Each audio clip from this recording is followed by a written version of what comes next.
Last night on the debate stage in Las Vegas, Nevada, American citizens who aren't from New York really got their first taste of who Michael Bloomberg really is.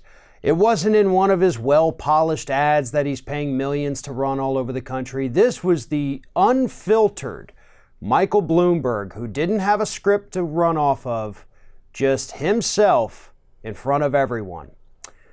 And it went exactly as we should have hoped it went, which is Mike Bloomberg failed miserably.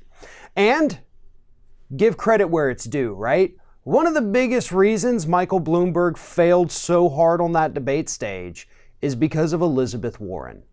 Elizabeth Warren last night had her absolute best debate performance ever. She didn't come to play. Elizabeth Warren came to that debate stage to draw blood from as many people on that stage as humanly possible, and she did.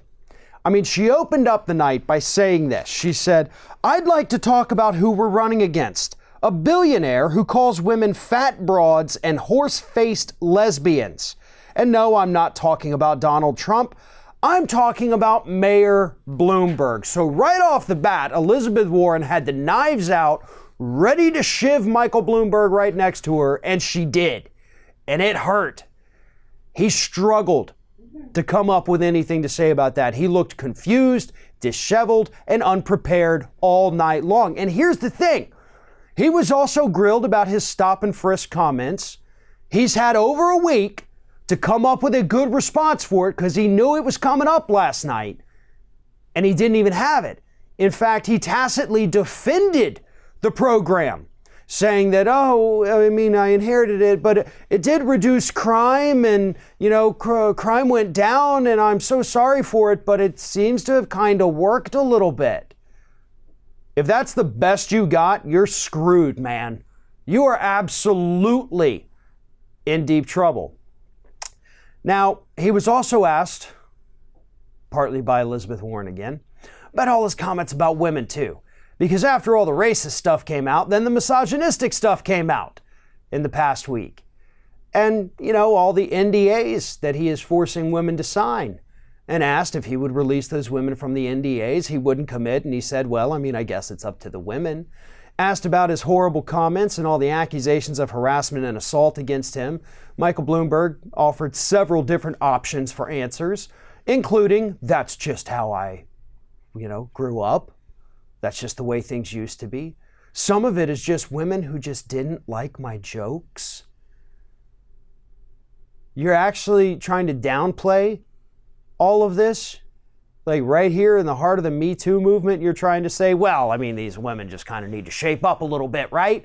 I was just joking around and they couldn't handle it. When you told the employee to kill it, when she told you she was pregnant, was that just a joke that she didn't get? Did that go over her head? You're a disgusting pig, Michael Bloomberg, and the whole world got to see it last night. In spite of his horrible performance in the debate, Bloomberg's campaign manager Kevin Sheekey released a statement following the debate saying, "You're a winner when you're drawing attacks from all the candidates. Everyone came to destroy Mike tonight. It didn't happen. Everyone wanted him to lose his cool. He didn't do it. He was the grown-up in the room."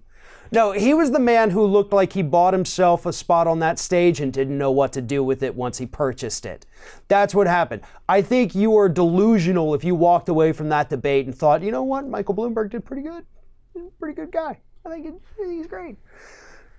It wasn't just the Bloomberg show, though, even though every single candidate on that stage did launch into some pretty devastating attacks against Bloomberg. None quite as vicious and awesome as what Elizabeth Warren did, though. I gotta say, I'm still firmly supporting Bernie Sanders, but Elizabeth Warren won that debate. She absolutely did. And she had me up until she started taking some really unfair and, to be honest, untrue shots at Bernie Sanders. But aside from that, she came to destroy. And part of the reason is because she had to. This debate for Elizabeth Warren was kind of a last-ditch effort. She did not do well in Iowa and New Hampshire. So if she didn't come out guns blazing in this debate, that likely would have been the end of it for her. But her solid performance there may be just enough to get her back up in the polls and possibly win a couple states or, come in something better than fourth place, which could keep her campaign alive. She knew she needed to perform, and she lived up to that expectation. Now, Biden spoke, I think, 2 or 3 different times where he didn't mention Barack Obama by name. Every other time that man was asked a question, part of his response included working with Barack Obama. Working with Barack Obama. I worked with Barack Obama. Obama trusted me to do this. Obama sent me out to do this. Obama, Obama, Obama, Obama. That is all he has. It's honestly sad at this point, because that is all he is trying to do, is remind people like, hey, remember Obama? I was pretty cool with him. I worked with him one time. We were good friends. And that's it. That is all Joe Biden has. It's sad and pathetic, and definitely not a credential to be the next president of the United States. We had some barbs between Klobuchar and Buttigieg. Buttigieg correctly called out Amy Klobuchar because she, pretty horrible when it comes to her votes in the Senate. She votes for Donald Trump's judicial picks, which Klobuchar tried to counter by saying, aha, I voted against 2/3 of them. Well, that means you still voted for 1/3 of them, and that's still pretty dang awful, Amy. Like, I wouldn't even brag about that. But nonetheless, you did. It's a thing that happened. Your votes are horrible. You started to get very nervous and angry, which showed in your voice and your mannerisms. I was watching the debate with my wife, and she has not been interested in any of the things going on, doesn't pay attention to most of it. But she actually pointed out to me that you could tell the point when Amy Klobuchar started to get either nervous or anger, because she would start, you could see her head kind of shaking a little bit, and her voice would start to quiver. My wife pointed that out to me. She's like, if I notice that and I'm not even paying attention to this, other people are noticing it and it's going to turn them off. And that's not something I had thought about. It's not something I put a whole lot of stock into, but she noticed it. And if she noticed it while she was reading a book next to me on the couch, I guarantee you other folks noticed it as well. They saw that she got flustered. She couldn't handle the tough questions about her own voting history, and it didn't end well for her. One of the biggest takeaways from the night, you had at the very end of the debate, moderators asked the question about the, contested convention. Suppose, they say, not one single candidate gets enough pledged delegates to win the first round of voting at the convention. And according to the DNC rules at that point, then they go to a second ballot and the super delegates come in, right? Those unelected people who can just vote for whoever the heck they want to. Would you support, the super delegates coming in and basically making the decision if one candidate does not meet the delegate threshold in the first ballot? And everyone on that stage, with the exception of Bernie Sanders, said, yeah, we're okay with that. We're fine with it. We're fine with these unelected people, the people who can do whatever, to quite literally change the outcome, change the will of the voters themselves. Because even if one candidate does not have enough delegates to meet that threshold, there's still going to be somebody who has the most delegates, meaning they were the person most people chose. And the super delegates can come in on that second ballot and take it away. And Bernie Sanders was the only one who said, no, that's a horrible idea. Now, all the Bernie haters came out this morning on Twitter and said, well, you voted to make that happen. You were part of the Rules Committee, and this is what you chose, and now you're saying it's bad? Now, Bernie wanted the superdelegates gone altogether. A lot of us did. But the DNC wasn't willing to do that, so they compromised and said, we won't get rid of them altogether, but we just won't do them on the first ballot, but any subsequent ballot, yeah, we'll bring them back. That was the best concession Bernie Sanders could get from them on it, so he took it. It wasn't his idea to do that. He wanted them gone forever, a thing of the past, as they should be. So stop with your nonsensical attacks on Bernie with this. They defended fracking, most of the candidates on stage, including the moderators too.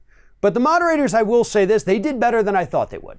I thought they were going to be completely awful, and they were only slightly awful. And most of that was only reserved for Chuck Todd. Chuck Todd was absolutely horrendous. Everybody else, actually pretty okay. I enjoyed them. But defending fracking, from people like Klobuchar and Bloomberg. Oh, it's a transition fuel. No, there's no such thing as a transition fuel, people. That is a fancy term that people placed on fossil fuels to make it seem like, well, this is going to get us, over the bridge fuel to renewable energy. But it's totally not. It's absolutely not. Maybe if you had done it 20 years ago and we were actually trying to cross that bridge to get to renewable energy, maybe it would have been okay. It's still one of the dirtiest forms of energy, though, by the way. We shouldn't be doing it at all. Bernie Sanders is right about that. But we passed the time where it was okay if we went to a transition fuel and then to renewable. Now, because we screwed ourselves so poorly, we have to immediately jump across that bridge. There really is no time. We have to go to renewable. We can't just say, well, we'll screw around for 20 years with this transition fuel that's still just as dirty as coal. Not how this works. So those are my big takeaways from the Democratic debate. Elizabeth Warren absolutely won. Bernie Sanders was a close second. Joe Biden didn't embarrass himself, so I would give him third. Buttigieg, I would say, probably came in fourth. He had some good barbs out there. He had some very unfair attacks on Sanders, lying about the cost of his plans and things like that. And he also, though, I do want to point out, Buttigieg is out there saying like, well, I'm the best out here because, Bloomberg's trying to buy it. Bernie wants to burn it down. So let's go with somebody who's in the middle. And that's me. And he offered nothing but platitudes. Couldn't really even identify plans that he has on what he'd like to do, even when the moderators pressed him on it. He couldn't come up with a single policy. Just, well, gosh darn it, look at me here. Stuck in the middle. A guy who wants to buy it and a guy who wants to burn it down, and then there's me. No, you're awful. I walked away from that debate with more disdain for you than I think I had for Michael Bloomberg, because you have nothing to offer the American public. We know what Michael Bloomberg is all about. We know what Bernie's about. We know what Biden's about and Klobuchar. But we don't know what you're about because you're just a little too sneaky. And something about that to me is just highly suspicious, and I don't trust you at all. So, nevertheless, I would still give Buttigieg fourth place, Klobuchar a very low fifth, and Bloomberg, of course, was the worst person on the stage. Thanks for watching, everyone, and well, here comes the awkward part at the end of the video where I ask you to like, comment, and share, and subscribe for more content from Ring of Fire. Also, you should consider becoming a member for some exclusive content and perks, including early access videos and exclusive videos. Check out the link in the description.